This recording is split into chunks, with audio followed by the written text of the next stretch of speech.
आंतर्जातीय भिन्नक्षम दिवस और क्रीड़ा उत्सव अनुष्ठित।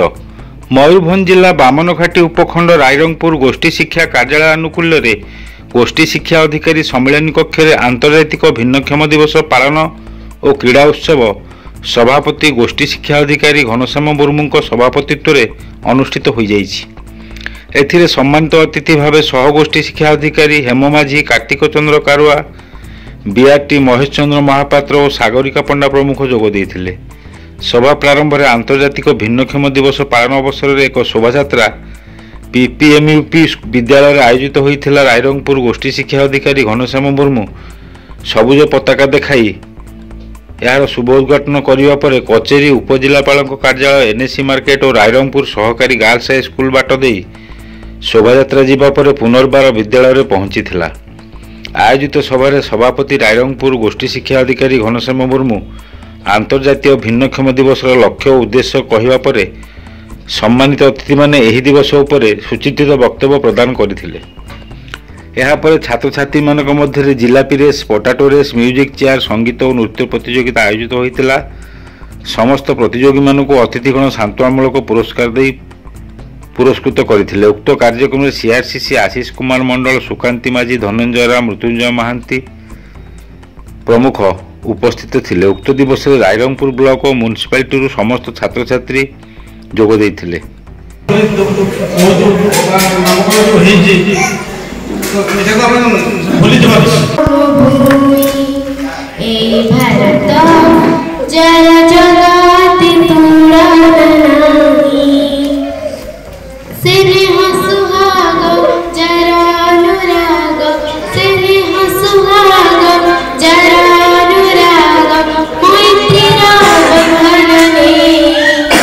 परिशेष धन्यवाद अर्पण करथिले बीआरटी सागरिका पंडा।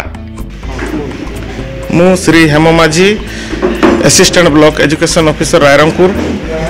आज आम रायरंगपुर गोष्ठी शिक्षा अधिकारी कार्यालय तरफ विश्व भिन्नक्षम दिवस पालन करागला। एथिरे भिन्नक्षम पिला माननकु नहीं एक रैली करा जायतिला। तत्सहित भिन्नक्षम पिला माननकु नहीं चित्रांकन, जिलेपी रेस आदि क्रीड़ा प्रतियोगिता अनुष्ठित करा जायछि एवं सेमानंक मध्यरे जो पिला माने भल प्रदर्शन करिसंति सेमानंक पुरस्कृत करा जिवो। ए भिन्नक्षम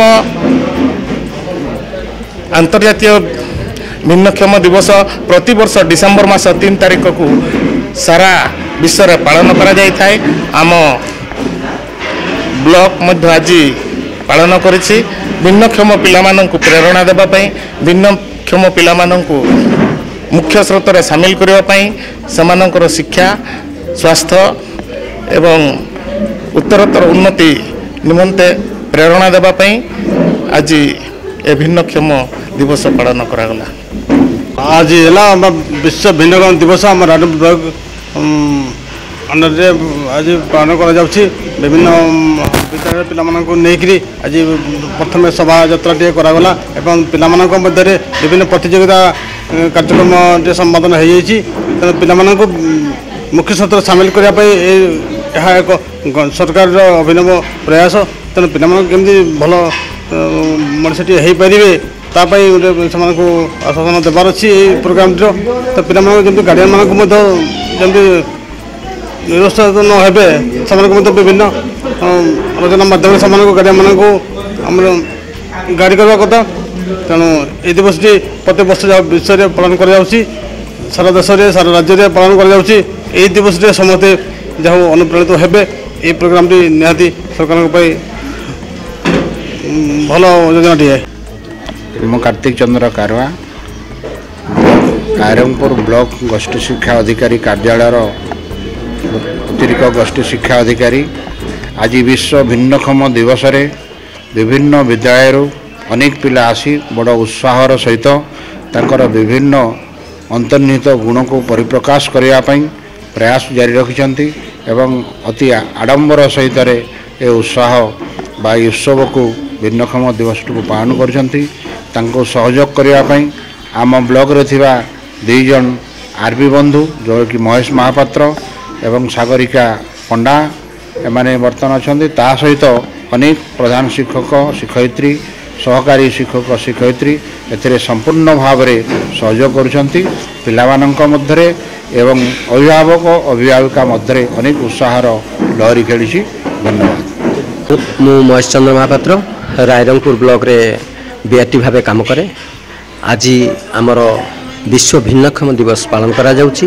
କେବଳ ଏଇଟା ଓଡ଼ିଶାରେ ନୁହେଁ ଭାରତରେ ନୁହେଁ ବହିର୍ଭାରତରେ ମଧ୍ୟ ଏଇ ସେଇ ଡିସେମ୍ବର 3 ହିଁ ସବୁ ବର୍ଷ ପାଳନ କରାଯାଏ। ଡିସେମ୍ବର 3 ପ୍ରତିବର୍ଷ ପାଳୁ ଆମେ ଭିନ୍ନକ୍ଷମ ଦିବସ। ଏହି ଦିବସରେ ଏହି ଭିନ୍ନକ୍ଷମ ଏହି ଦିବ୍ୟାଙ୍ଗ ପିଲାମାନଙ୍କ ଭିତରେ ଥିବା ଉତ୍ସାହ ଆଗ୍ରହ ଏଗୁଡ଼ିକ ଆମେ ପରିଲକ୍ଷିତ କରୁ। ପ୍ରତ୍ୟେକଟି ଦିବ୍ୟାଙ୍ଗ ପିଲାମାନେ କିଭଳି ଭାବରେ ତାଙ୍କର ଲୁକାୟିତ ପ୍ରତିଭାର ପରାକାଷ୍ଠା କରି ଦେଖାନ୍ତି ସେମାନେ ଆମେ ଜାଣୁ। ସେ ପିଲାମାନଙ୍କ ଭିତରେ କିଭଳି ଭାବରେ ସବୁ ଗୁଣ ରହିଛି, କିଏ ଚିତ୍ରାଙ୍କନ, କିଏ ଗୀତ, କିଏ ନାଚ, କିଏ ଖେଳକୁଦରେ ସମସ୍ତେ ଭାଗ ନିଅନ୍ତି ଏବଂ ଉତ୍ସାହର ସହିତ ସେମାନଙ୍କୁ ଖେଳକୁଦରେ ସେମାନେ କାର୍ଯ୍ୟ କରନ୍ତି। ଆଉ ସେମାନଙ୍କୁ ପରିଶେଷରେ ସମସ୍ତଙ୍କୁ ସାନ୍ତ୍ୱନାମୂଳକ ପୁରସ୍କାର ପ୍ରଦାନ କରାଯାଇ ସେମାନଙ୍କୁ ଖାଦ୍ୟ ପରିବେଷଣ କରାଯାଇଥାଏ ଏବଂ ଖାଦ୍ୟ ସେମାନେ ଖାଇ ନିଜ ନିଜ ଘରକୁ ପ୍ରତ୍ୟାବର୍ତ୍ତନ କରିଥାନ୍ତି। ରାଇରଙ୍ଗପୁରରୁ ଉତ୍ତମ ରାମଙ୍କ ରିପୋର୍ଟ, ଖୋଲା ଖବର ଟିଭି।